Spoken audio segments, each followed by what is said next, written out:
Students, welcome back to KTC. और आज जो हम कुछ क्वेश्चंस करने वाले हैं वो है आपका बायोलॉजी से related the sample questions for your biology. Okay, the most probable questions which would be asked in your exam. Okay, 2025 के बैच में आपसे पूछे जा सकते हैं, बिकॉज ये क्वेश्चंस जो है ये आपके sample question paper which is provided by CBSE के द्वारा जो दिए गए सैम्पल पेपर्स हैं उन्हीं के कुछ क्वेश्चंस है ये। ठीक है, तो इसके चांसेस क्या है? 80 to 85% चांसेस है कि ये क्वेश्चंस आपसे पूछे जाएंगे। If the same question will not be asked, अगर यही क्वेश्चन रिपीट नहीं होते हैं तो topic will be the same, है ना। मतलब इस टॉपिक से क्वेश्चन आपके पूछे जाएंगे। तो चलिए स्टार्ट करते हैं। देखिए, द फर्स्ट क्वेश्चन इज, पहला क्वेश्चन है आपका कि signals for parturition in human female originate from. जो पार्चुएशन है यानी कि जो बेबी को डिलीवर करने का जो प्रोसेस है, डिलीवरी का प्रोसेस जो है वो स्टार्ट कब होता है? मीन्स जब आपका फीटस, जो फुली डेवलप फीटस है, जब वो बाहर आने वाला होता है, उस प्रोसीजर को स्टार्ट करने में कहाँ से सिग्नल्स आते हैं आपके, है ना। कहाँ से हार्मोन्स वगैरह सीक्रेट होते हैं जिससे कि ब्रेन को ये इन्फॉर्मेशन जाती है कि अब जो फीटस है वो फुल्ली डेवलप हो चुका है एंड उसको अब क्या है, उसको बाहर लेके आना है। तो ये कहाँ से आपको सिग्नल मिलता है? ऑप्शन ए है फुल्ली डेवलप फीटस ओनली, सिर्फ फुल्ली डेवलप फीटस से आता है। Both placenta as well as your fully developed foetus. Option C is placenta only. And oxytocin, option D है oxytocin release from the maternal pituitary gland. Okay, तो देखिए इसका answer क्या है आपका? The answer is from both placenta as well as the fully developed foetus. दोनों से आपके सिग्नल्स जाते हैं ब्रेन को फॉर द पार्चुएशन। ठीक है, कि पार्चुएशन का प्रोसेस आपको क्या करना है, स्टार्ट करना है, बेबी को आप बाहर भेजना है, इसके लिए सिग्नल दोनों से जाते हैं आपके। ठीक है, देखिए ऑक्सीटॉक्सिन भी, इस पे भी क्वेश्चन पूछा जाता है कि which is the love hormone, या फिर this oxytocin is also known as love hormone, इसको लव हार्मोन भी बोलते हैं। And this hormone is responsible for your release of milk from the breast. Okay, तो मदर जब फीड कराती है तो उसके लिए जो आपका जो हार्मोन रिस्पॉन्सिबल होता है from the milk secretion is what? Your oxytocin. चलिए, this is your question number 1। Question number 2 है आपका। क्वेश्चन नंबर 2 कहता है कि टू प्रोड्यूस 1600 सीड्स, आपको 1600 सीड्स बनाने के लिए the number of meiotic divisions required. 1600 seed बनाने के लिए आपको कितने मेयोटिक डिविजन्स चाहिए? ओके, तो देखिए इसका आंसर आपको बताना है। Option A is 2400, option 2 is 2000, option C is 1600, okay, या फिर 1800 आपको बताना है। तो ये हमारे 4 ऑप्शन है। देखिए अब यहाँ पे 1600 सीड्स बनाने के लिए हमें क्या चाहिए होंगे? हमको चाहिए होगा, एक सीड बनाने के लिए हमको क्या चाहिए? 1 pollen grain, 1 pollen grain plus 1 your egg. ठीक है, फर्टिलाइज होके एक सीड हमारे पास आएगा इक्वल टू 1 सीड। तो इस हिसाब से अगर आप सोचेंगे तो आंसर क्या होना चाहिए? 1600 होना चाहिए, है ना। बट ऐसा नहीं है। अब देखिए जो पोलन ग्रेन जो बनता है वो आपका माइक्रोस्पोर्स मदर सेल से बनता है। ओके, तो एक मेयोटिक डिवीजन में जो mother cell microspores mother cell जो है वो कितने पोलन ग्रेन आपकी प्रोड्यूस करती है? 4 पोलन ग्रेन। ओके, तो आपको 1600 चाहिए, है ना, 1600 पोलन ग्रेन्स चाहिए। तो हम क्या करेंगे कि अगर एक सेल से आपका 4 पोलन ग्रेन्स बनता है तो यानी कि 400 से हमको कितना मिल जाएगा? 1600 पोलन ग्रेन्स मिल जाएंगे। Okay, got it. देखिए पहला पॉइंट, एक मेयोटिक डिवीजन में जो माइक्रोस्पोर्स मदर सेल है वो कितना बनाती है आपका? From 1 mother cell there will be 4 pollen grains. Okay, तो 400 से हमको 1600 पोलन ग्रेन्स मिल जाएंगे। दूसरा, मेगास्पोर्स मदर सेल जो है वो क्या है? एक मेगास्पोर मदर सेल क्या कितना बनाएगी? एक आपका एग बनाएगी। ठीक है, जो माइक्रोस्पोर्स हैं वो 4 पोलन ग्रेन्स बनाते हैं, एक मदर सेल 4 पोलन ग्रेन्स बनाएगी। और यहाँ पे मेगास्पोर्स मदर सेल एक सेल आपका एक ही एग बनाएगा। तो यहाँ पे हमको कितने चाहिए? 1600। ओके, 1600 एग्स होंगे हमारे पास। तो टोटल मिला के अगर हम देखें तो मेयोटिक डिवीजन, यहाँ पे पोलन ग्रेन के लिए हमको कितने मेयोटिक डिविजन चाहिए होंगे? 400 और यहाँ पे मियोटिक डिविजन कितने हमको लगेंगे एग के लिए 1600, तो our answer will be 400 plus 1600 that will be equal to 2000। ठीक है, तो 2000 मियोटिक डिविजन्स हमको चाहिए 1600 सीड्स बनाने के लिए। एक बार फिर से देखिए, माइक्रोस्पोर्स मदर सेल जो पोलन ग्रेन बनाती है वो एक सेल से आपका 4 बनाती है, तो आपको यहाँ पे 400 मियोटिक डिविजन्स ही चाहिए। लेकिन मेगास्पोर्स जो एग बनाती है वो एक मदर सेल एक ही एग को प्रोड्यूस करेगी, तो यहाँ पे हमको कितने चाहिए, टोटल 1600 चाहिए। 1600 प्लस 1600 मिलके ही 1600 सीड आएंगे, तो यहाँ पे हमको 4 मियोटिक डिवीजन यानी यहाँ पे 16, तो टोटल हमारा कितना हो गया 2000। ओके, चलिए नेक्स्ट क्वेश्चन नंबर हमारा नेक्स्ट क्वेश्चन नंबर 3 है। क्वेश्चन नंबर 3 कहता है आपका कि a sample of normal double standard DNA was found to have thiamine content of 27%। Okay, thiamine content कितना है, एक डबल स्टैंडर्ड डीएनए में थायामिन आपका कितना है 27%। Okay, what will be the expected proportion of guanine in this strand, है ना। हमको पता है कि एक डीएनए में हमारे पास क्या होता है, एडेनाइन होता है, थायामाइन होता है, गुआनाइन होता है, और एक आपका ये आपका डीएनए के एलिमेंट्स है ना। अब देखिए, हमको कह रहा है कि आपको बताना है कि आपके पास थायामिन का कंटेंट कितना है 27% है, तो आपको निकालना किसका है, गुआनाइन का। थायामाइन का दिया हुआ है 27%, आपको निकालना है इसका कितना होगा। ओके, तो देखिए अगर चारगाफ रूल अगर आप लगाए, चारगाफ के रूल से हमको क्या पता चलता है, चारगाफ रूल ऑफ डीएनए, ये हमको क्या बताता है कि जो आपका एडेनाइन है ये थायामिन के साथ जाता है, और यू आपका किसके साथ जाता है, सॉरी सी आपका किसके साथ जाता है, जी के साथ। Okay, and one more thing is given, इस रूल के अकॉर्डिंग, चारगाफ्स के रूल के अकॉर्डिंग एक चीज तो हमको ये पता चलता है कि A will combine with T and C will combine with G. Okay, and दूसरी चीज पता चलती है कि A plus T plus C plus G will be equal to 100%। Okay, but हमको यहाँ पे क्या दिया है कि जो टी है आपका वो 27% है ना, एंड अगर टी आपका 27% है, therefore A will also be 27%। Okay, यहां से हमको पता चल जाएगा कि अगर टी हमारा 27% है तो ए भी 27% होगा। अब equation, this is our equation number 1, this is equation number 2। अगर हम फ्रॉम इक्वेशन 1 अगर वैल्यू पुट करें ए और टी की, तो A will be 27% plus T will also be 27% plus C plus G is equal to 100%। ये आ गया हमारा 54% plus C plus G is equal to 100%।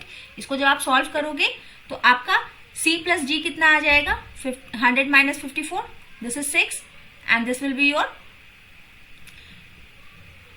46। ये दोनों सेम होंगे, यानी कि हम 2C लिख सकते हैं, या सॉरी 2G लिख सकते हैं, क्योंकि हमसे गुआनाइन पूछा है।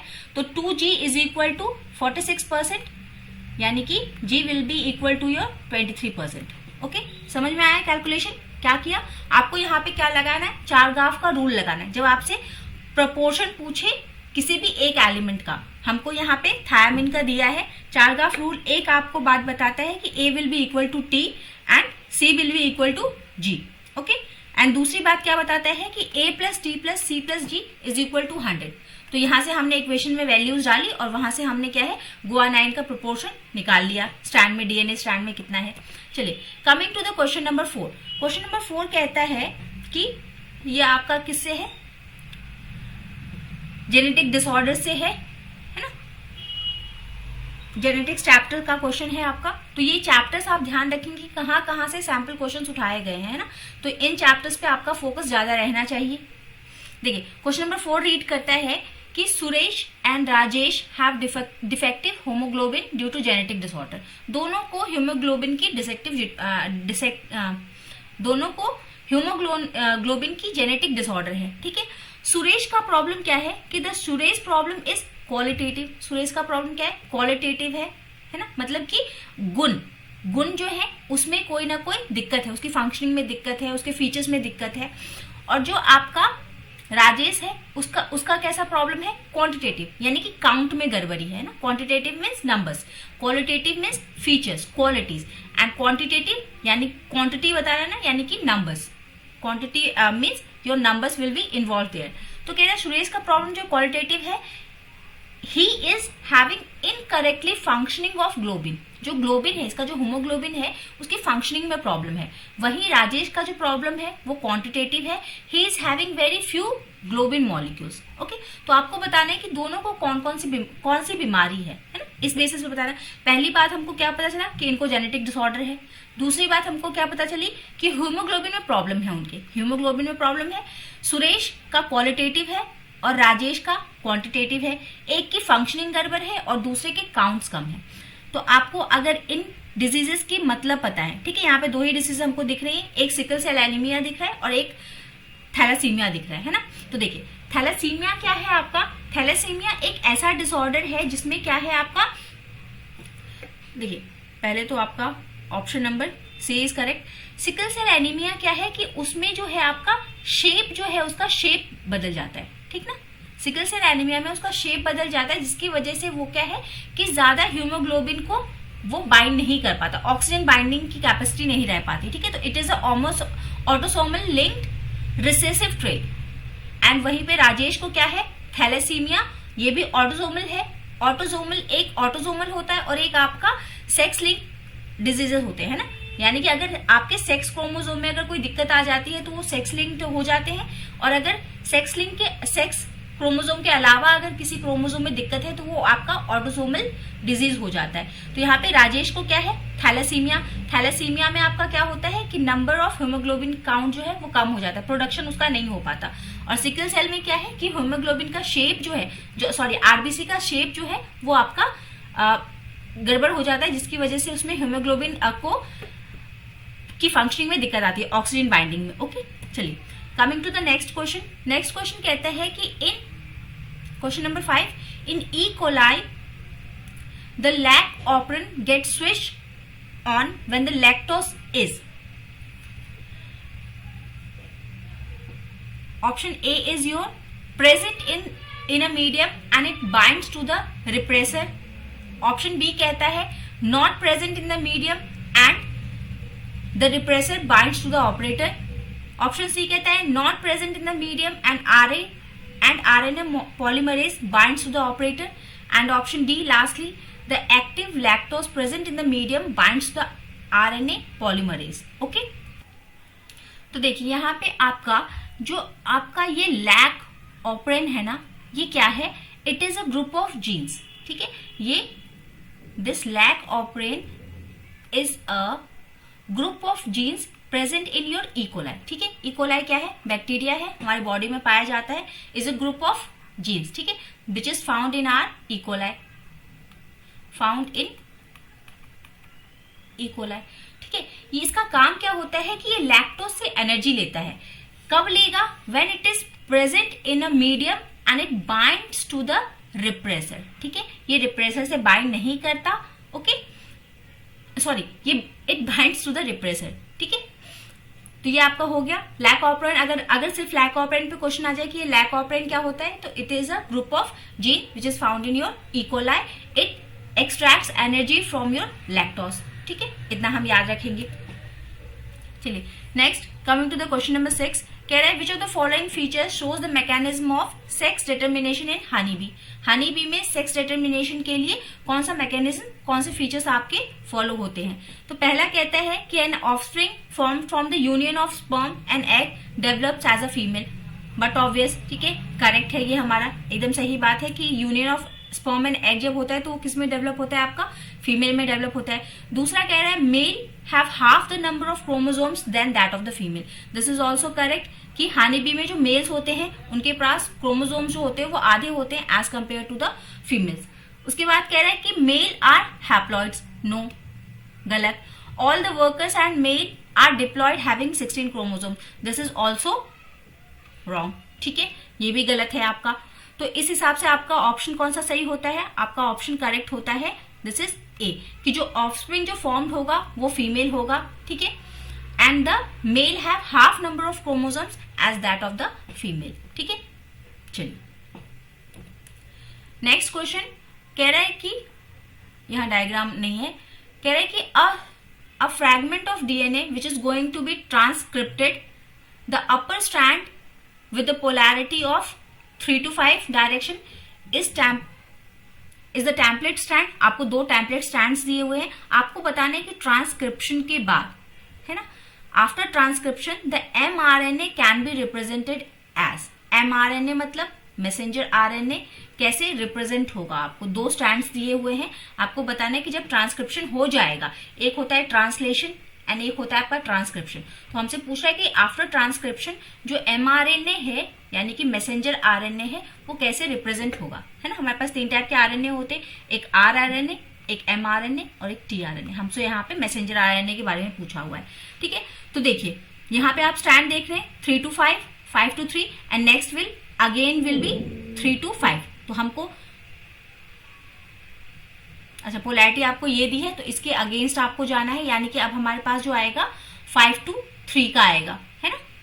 हमारे पास नेक्स्ट जो आएगा 5 to 3 का आएगा। तो हम यहाँ पे क्या करेंगे, जो हमको क्वेश्चन में दिया है वही वाला स्टैंड देखेंगे। 3 to 5 दिया है हमको, 3 to 5 वाला हम लेंगे, ओके। बट जो हमारा ट्रांसक्रिप्शन है यानी कि हमको इसको मैसेंजर जो mRNA जो बनेगा वो हमारा इसके आगे कंटिन्यू करेगा, तो 5 to 3 आएगा। डायरेक्शन हमारी क्या होगी 5 to 3 की, हर जगह 5 to 3 दिया है, यानी कि इनमें से कोई भी आंसर हो सकता है। अब ट्रांसक्रिप्शन हुआ है तो जो है आपका जो यहाँ पे जो ए है वो क्या है यू हो जाएगा।